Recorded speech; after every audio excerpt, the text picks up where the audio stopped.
Every story needs a setting, and this one has two.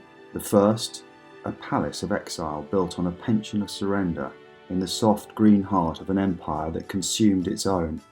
The other, a relentless sun and fertile earth, a crucible of faith and fortitude, the birthplace he was taught to forget. This is the story of the space between those two worlds. This is the story of Maharaja Duleep Singh.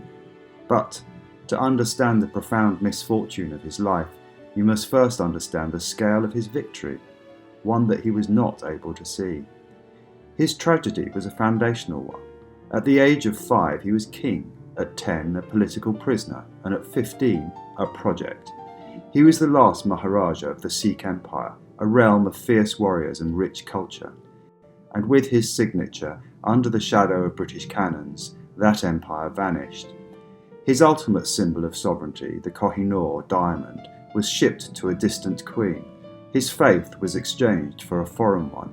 His mother was taken from him. His very identity was unspun and rewoven into the fabric of an English gentleman. He was the ultimate pawn in the great game, a living trophy to demonstrate the irresistible civilizing power of empire. But consider the almost cosmic irony. That boy, stripped of everything, was the heir to a civilization that would, in time, refuse to be pawns. The nation forged in the very furnace of his loss, India, would become not a piece on a board, but a master of its own game. Today, it's a nuclear-armed, spacefaring economic giant courted by every global power. India practices a shrewd strategic autonomy that would have been unthinkable in Duleep's age. Its rise is a defining geopolitical story of our century, and within that story, the people of his blood, the Punjabi Sikhs, are not marginalised relics, but celebrated pillars of India's strength, the soldiers of its formidable army, the farmers of its breadbasket, the innovators in its diaspora.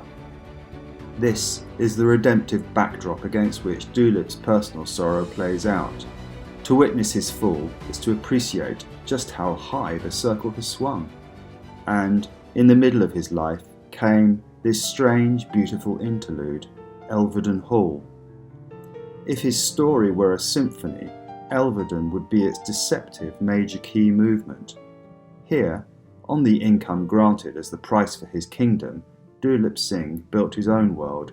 He transformed a quiet Suffolk estate into a spectacular Orientalist fantasy. It was a place of staggering opulence, one of the finest shooting ranges in Europe, where princes and future kings walked its manicured grounds. He was the charming exotic Black Prince, a favourite of Queen Victoria, who was godfather to his children. He mastered the rituals of the English aristocracy, and for all appearances he had won. He had been assimilated, and he had been rewarded. But a palace built on a bedrock of exile is a gilded cage. Every compliment was a reminder of his novelty. Every successful hunt on his land echoed the lost thrill of the chase in the Punjabi hills. The friendship of a queen could not replace the love of a mother, nor the respect of his own people. Elverdon was the peak of his life, yet it was a peak built on sand. He had everything, but he had nothing. The most profound poverty is to be rich in a world that is not your own. The money, the titles, the royal favour. It was all an elaborate charade, and the role he was hired to play erased with the inevitable unravelling. The pull of blood is a force more powerful than empire. In middle age he woke up. He renounced Christianity imposed on him. He grew his beard and took up the articles of his faith. He reached out to the enemies of Britain, Russia, France and the Irish nationalists, plotting a return, a reclaiming. He was no longer a pawn. He tried desperately to be a player. But the world wasn't ready. The empire struck back with cold efficiency. His pension, the lifeblood of Elverdon, was cut. His estate was seized. Friend became fugitive. He died in his mid-50s in 1893 in a shabby hotel room in Paris, separated from his family. His dreams of a return to India had turned to ash. He was, in his own words, a wreck. The sad story of his life ended in silence and obscurity. It seemed the ultimate victory of the empire's design. The native prince extracted, used, discarded. And yet, that's not where the story really ends, because the world turned. The empire that consumed him fell apart, and from the soil of his profound loss, something extraordinary grew. Look at the Punjab he longed for. It's not a sovereign kingdom, but it's a powerhouse of the world's largest democracy, a federated state with immense cultural and economic agency, a master of its own destiny within a collaborative union. It feeds a nation of over 1 billion. Its capital is a UNESCO-listed icon of modern architecture. This is not subjugation, this is success, potent integration on its own formidable terms. And the Sikhs, the community whose sovereignty was seemingly extinguished with his signature, they are now a global byword for resilience and success, celebrated as the spine of the Indian army, leaders in global finance, technology and politics. Their distinct identity, once targeted for erasure in Duleep, is today a source of immense collective pride, a celebrated piece of the diverse mosaic that makes India uniquely compelling to the world.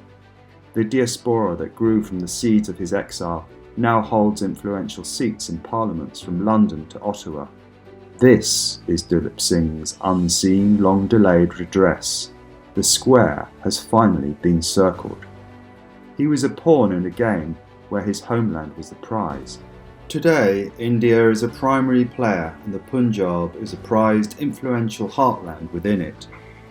Duleep was stripped of his faith and culture to be made palatable, but today, that faith and culture are respected and admired worldwide, a key component of India's soft power.